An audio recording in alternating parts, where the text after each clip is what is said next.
ضحاک ابن قیس رحمۃ اللہ علیہ فرماتے ہیں اللہ تعالیٰ کو اچھے دنوں میں یاد رکھو، وہ برے دنوں میں تمہیں یاد رکھے گا۔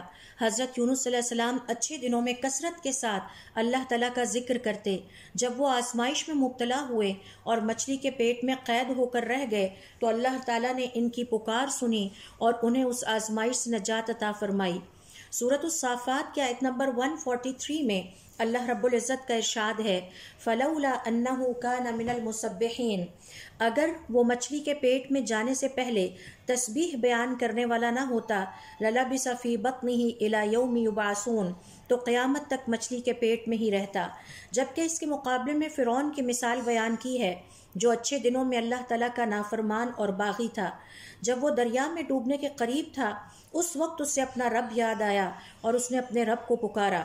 سورہ یونس کی آیت نمبر 91 کے مطابق اللہ تعالیٰ نے فرمایا الآن، اب جبکہ تم اس سے پہلے اچھے وقت میں میرے نافرمان تھے اور ہمیشہ زمین میں فساد پھیلاتے رہے، لہٰذا فرعون کی پکار اور التجا اللہ تعالیٰ نے رد کر دی اور فرعون غرق ہو گیا اور اللہ تعالیٰ کی مدد اور حمایت اور حفاظت سے محروم ٹھہرا۔